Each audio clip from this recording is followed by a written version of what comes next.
L'Appel unifié juif de France collecte des fonds donc, pour le Keren HaYesod, en particulier pour Israël. Et nous sommes un des comités de cet appel. Et comme son nom l'indique, notre activité recouvre tout ce qui touche la culture et les beaux-arts.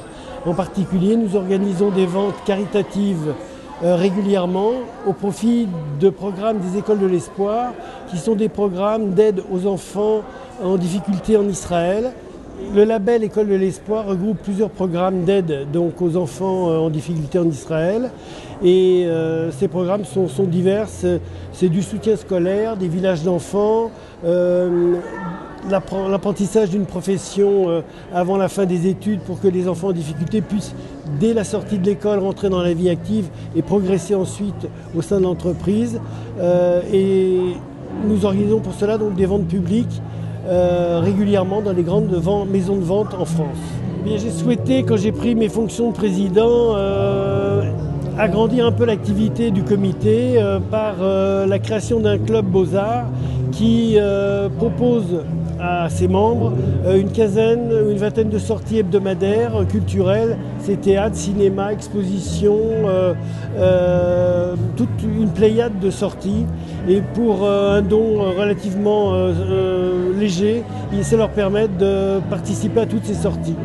Avraham Azoulay m'a demandé de venir ici pour parrainer quelques artistes au sein de cette exposition. Et moi je pense bien sûr qu'il faut aider les artistes israéliens, surtout d'origine française, dans le cadre d'expositions et de salons et de ventes éventuellement, car il faut promouvoir tout ce qui est artistique, car c'est un grand lien au sein d'une communauté.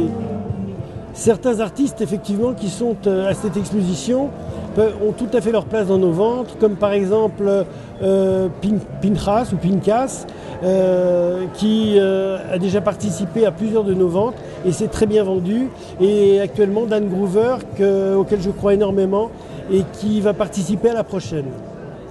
Et je tiens absolument à remercier ces artistes de nous avoir offert si généreusement des œuvres qui vont pouvoir être mises aux enchères et rapporter des sous pour le Keren HaYesod et pour les écoles de l'espoir en Israël. Et j'ai l'honneur ce soir de remettre un prix à André Djaoui, un grand professionnel, le producteur du film Au nom de tous les miens par exemple. Et ce soir, il présente un film qui s'appelle Israel My Home, qui est vraiment une super production, même si c'est un court métrage, une très belle vision d'Israël. Et je suis très honoré et très heureux donc de remettre ce prix à André Djaoui ce soir.